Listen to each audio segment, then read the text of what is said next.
scattata all'aeroporto Canova di Treviso, dove un Piper è finito fuori pista. Si ipotizza un guasto al carrello, i passeggeri tutti francesi sono usciti incolumi, lo scalo chiuso fino alle 5 del pomeriggio.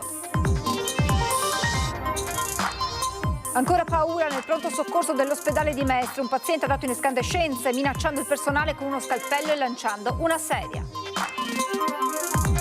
A Palazzo Ferrofini un minuto di rumore per Giulia Cecchettin, il papagino è tornato sul post social contro la ringa della difesa di Turetta, ho provato dolore, una pena non mi darà sollievo. Ancora un arresto per maltrattamenti in famiglia, in carcere un 44enne dell'Est che a Selvazzano ha picchiato e tentato di strangolare la compagna. Sanità, ULSS 8 al top in Italia, lo dice Agenas, l'Agenzia per i Servizi Sanitari Regionali. L'azienda sociosanitaria Berica è la più efficiente a livello nazionale. La fotografia dell'ufficio scolastico regionale della scuola veneta, dove continua il calo di iscritti negli istituti statali e paritari, persi rispetto allo scorso anno oltre 8.000 studenti. Si è conclusa la 60ª edizione della Esposizione Internazionale d'Arte della Biennale di Venezia. È stata la seconda biennale più vista di sempre, con oltre 800.000 visitatori.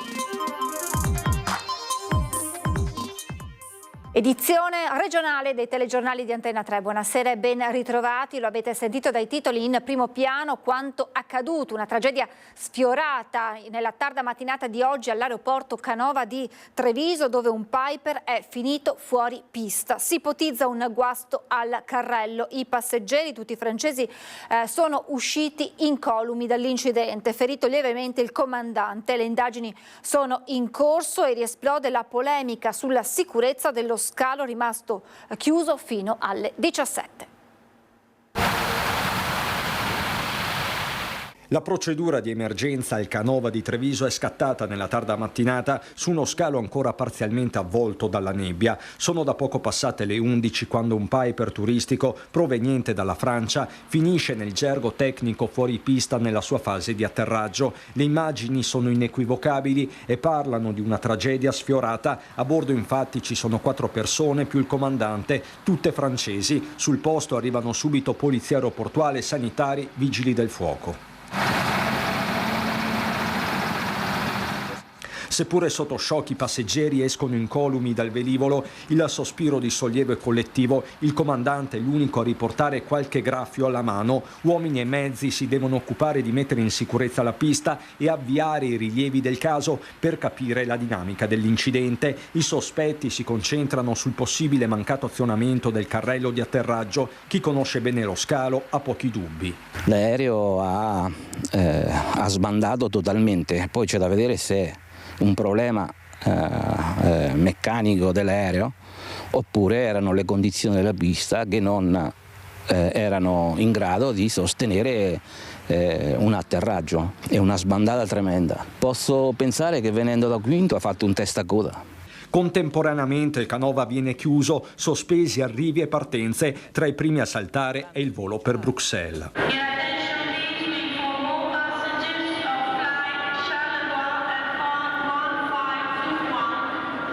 Resta da capire se le agenzie competenti in materia di sicurezza dei voli apriranno un fascicolo. In attesa di dettagli torna alla ribalta il dibattito sulla sicurezza dello scalo trevigiano. Non lavoriamo sulla paura, però i rischi, noi che abitiamo qui sotto, siamo ben coscienti di quelli che sono e quindi non capiamo perché si continua a mantenere un aeroporto in queste condizioni. Per i passeggeri e non solo, è stata una giornata di disagi. Lo scalo è rimasto chiuso complessivamente per 6 ore. Molti voli sono stati dirottati a Venezia. Abbiamo già un ritardo di 3 ore e mezza. Niente, il discorso, il rammarico è che probabilmente non avremmo neanche diritto ad eventuali rimborsi, perché la compagnia aerea Ryanair girerà le responsabilità all'aeroporto di Treviso, quindi diciamo che tutti questi disagi chi li pagherà? Questo l'interrogativo di molti passeggeri in una delle giornate più difficili nella storia recente del Canova, riaperto alle 16:58 dopo uno stop di quasi 6 ore causato dal fuoripista del Piper proveniente da Oltralpe. Da un lato il sospiro di sollievo perché nessuno si è fatto male, dall'altro un malumore serpeggiante tra ritardi e mancate comunicazioni. Non è una buona notizia, sono arrivato con la mia famiglia diretto a Tirana. Prima era alle 13:30, dopo 14:30 e adesso 15:30, quindi adesso non lo sappiamo ancora. I nostri voli per il momento sembra che partano ancora da qua. Speriamo bene. Alla fine a fare i conti è la stessa Air 3, società che ha in gestione lo scalo. Oltre ai 3 voli dirottati per Nebbia Venezia nella prima parte del mattino, ritardi si sono registrati per le destinazioni di Tirana, Malaga, Marrakech. I passeggeri in arrivo da Tenerife, Malta e Vienna sono stati fatti atterrare al Marco Polo e portati a Treviso con bus a navetta. Più che altro sono tante ore che siamo qui e stiamo aspettando che ci dicano che i pullman ci porteranno al Marco Polo, perché inevitabili andremo tutti al Marco Polo. Da qui non parte più nulla ormai. Le comunicazioni come sono state? Hanno lasciato a desiderare molto. Dopo 2 ore e mezza ci hanno dato un voucher da 4 euro, si è presa una Coca-Cola, un ciunciolino, però voglio dire ragazzi, dalle 11 che siamo qui se ne può più. Va bene dai, può succedere, l'importante è che non si è fatto male a nessuno, via. Ci spostiamo a Mestre, dove si sono vissuti ancora attimi di paura. Questa mattina nel pronto soccorso dell'ospedale All'Angelo un paziente è andato in escandescenze mettendo a soqquadro la sala. Un'altra aggressione nell'ospedale All'Angelo. Verso le 8:30 le forze dell'ordine sono intervenute nella sala d'attesa del pronto soccorso mestrino per calmare un paziente 50enne di origine straniera che aveva dato in escandescenze minacciando e aggredendo verbalmente gli operatori sanitari, esibendo anche uno scalpello poi riposto nello zaino. Un episodio che avviene a pochi giorni di distanza da quello di domenica scorsa, ma che, specifica la direttrice della struttura, è molto diverso. Un evento decisamente diverso da quello di domenica. Allora, il paziente era qui da noi da ieri all'1:30, è un paziente che abbiamo valutato per patologie di tipo respiratorio, è però un paziente psichiatrico e quindi come tale ha avuto anche delle reazioni che vediamo spesso nei pazienti psichiatrici. Lui è stato da noi tutta la notte, stamattina era in fase di dimissione, c'è stato questo momento in cui lui ha avuto degli atteggiamenti verbali nei confronti del personale piuttosto aggressivi, ma che ci stanno nel quadro della sua patologia. L'uomo non voleva andarsene per via del freddo e perché evidentemente si sentiva più sicuro a restare lì. Non abbiamo avuto danni di alcun genere, gli operatori hanno saputo gestire benissimo anche perché non c'è stato sostanzialmente niente di particolarmente grave, per cui tutto nella norma. Il 50enne, di cui non risultano precedenti accessi, è stato poi ricoverato nel reparto di psichiatria. La direzione però evidenzia l'importanza del protocollo siglato con le forze dell'ordine. Il personale è sicuramente molto più allerta, lo stiamo anche preparando perché abbiamo fatto tutta una serie di formazioni relative all'approccio al paziente che ha un atteggiamento aggressivo, violento. È chiaro che c'è un altro aspetto che è quello della collaborazione con le forze dell'ordine che si è intensificata, motivo per cui abbiamo comunque un protocollo che prevede che noi li allertiamo prima che ci troviamo in una situazione molto grave. Quello che è successo stamattina, per cui loro sono stati chiamati in via anche preventiva, nel senso che loro arrivano, è sicuramente un rinforzo per gli operatori di protezione, ma anche per i pazienti. Ma sulle aggressioni sempre più frequenti interviene ancora una volta il sindacato. È una situazione che ormai sta andando fuori controllo. Da parte della UIL la massima solidarietà al personale, a chi ci lavora, a chi sta dando l'anima per salvarci la vita, non dimenticando i momenti esemplari di questo personale, e nello stesso tempo chiediamo all'istituzione di mettere più controlli, più carabinieri, più attenzione in questo mondo che sta cambiando e purtroppo fa diventare aggressive le persone. A Palazzo Ferrofini Gino Cecchettin è stato nominato presidente onorario dell'Osservatorio regionale contro la violenza sulle donne. Lo sguardo è anche al processo a Filippo Turetta, ma nessuna condanna, ha detto Gino, potrà mai restituirmi Giulia. Alle istituzioni Ci sono, si sentono, si stanno facendo vive, però abbiamo appena fatto il primo passo e da qua in poi ne dovremo fare molti altri. Grazie ancora. A una decina di giorni dall'approvazione all'unanimità della legge che istituisce in Veneto l'Osservatorio regionale contro la violenza sulle donne, Gino Cecchettin ne è stato nominato ufficialmente presidente onorario. A Venezia, la sala consiliare di Palazzo Ferrofini è stipata di rappresentanti delle istituzioni, della politica, delle forze dell'ordine e tutti fanno rumore, come si è cominciato a fare per Giulia un anno fa. Non un minuto di silenzio, i minuti di silenzio non sono bastati, bisogna cominciare a fare rumore.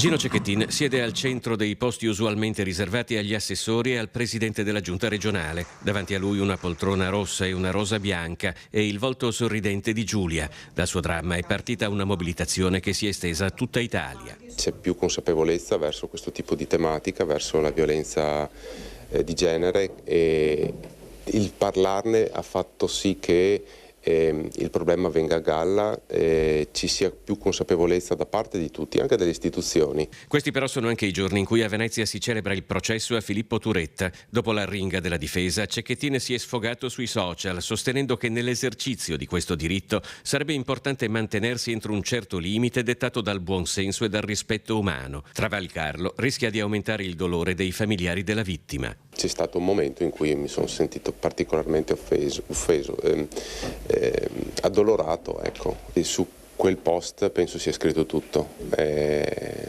Un sentimento che ho provato nel momento in cui ho ascoltato alcune parole e le ho espresse. Mi fermerei qui però. La sentenza del processo Turetta è prevista il 3 dicembre. L'accusa ha chiesto l'ergastolo. Non è che una pena mi dia più sollievo o meno, quindi io porterò questo peso fino all'ultimo dei miei giorni e lo dirò sempre. Ancora un arresto per maltrattamenti in famiglia. In carcere un 44enne dell'Est che a Selvazzano ha picchiato e tentato di strangolare la compagna. Quando i carabinieri sono intervenuti dopo la segnalazione di una lite violenta, ha tentato di giustificarsi dicendo che era lui vittima della violenza, picchiato dalla compagna, ma i lividi in volto ce li aveva soltanto lei, 34enne che da anni subiva i maltrattamenti del compagno 44enne dell'Est Europa, che è stato così arrestato in flagranza.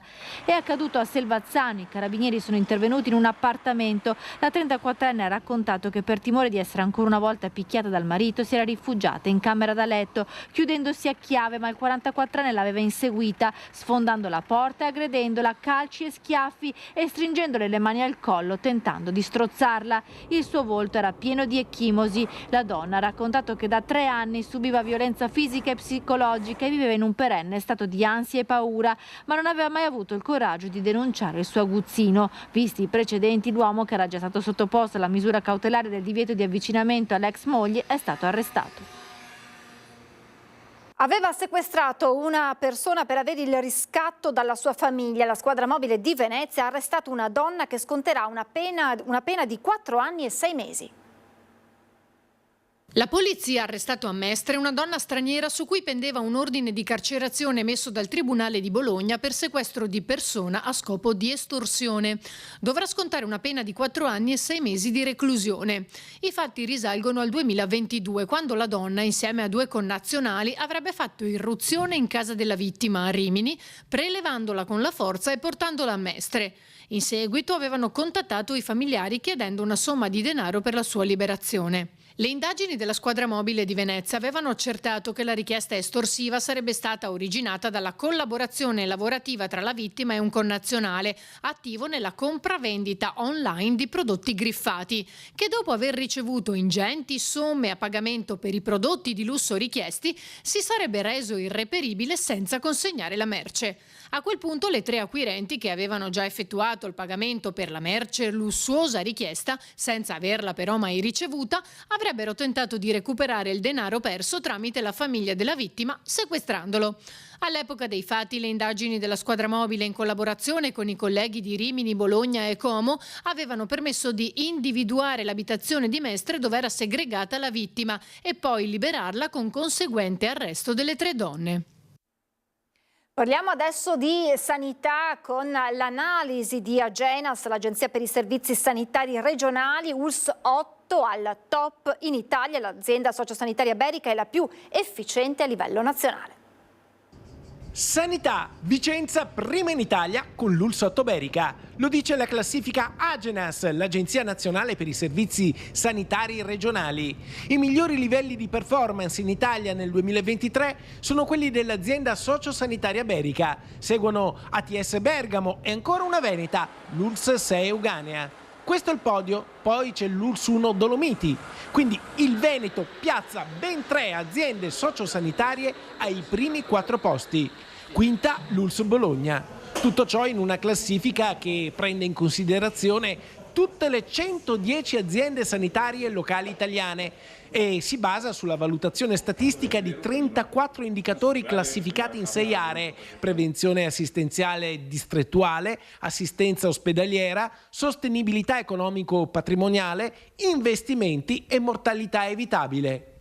È con grande soddisfazione che oggi tutta l'azienda ha appreso la valutazione effettuata da Agenas su una quarantina di indicatori di attività che ha visto l'azienda 8 Berica, ULSS 8 Berica, in testa dal punto di vista della classifica generale proprio a livello nazionale.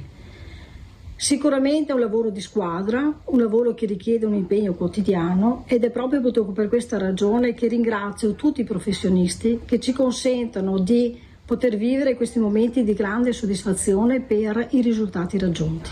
Nel 2023 in Italia, con questa classifica, sono 30 le aziende sociosanitarie promosse, 53 quelle che raggiungono la sufficienza e 27 le bocciate. Ma guardando i primi posti, quindi le eccellenze, balza subito all'occhio che si contano ben 3 ULSS venete nelle prime 4 posizioni a livello nazionale: Vicenza, Padova e Belluno, con l'ULSS 8 Berica al primo posto assoluto e quindi con i migliori livelli di performance sanitaria. Un eccellente risultato che viene accolto con grande soddisfazione anche in Parlamento dal senatore vicentino Pier Antonio Zanettin. Da vicentino accolgo questa notizia con grande orgoglio. Sento quindi il dovere di rivolgere un ringraziamento e le congratulazioni al direttore generale, dottoressa Patrizia Signonato, ai medici e a tutto il personale che, nonostante le difficoltà, con abnegazione garantiscono ai cittadini un servizio di altissima qualità. Il merito di questo prestigioso riconoscimento è esclusivamente loro. E adesso la fotografia dell'ufficio scolastico regionale sulla scuola del Veneto in questo anno scolastico.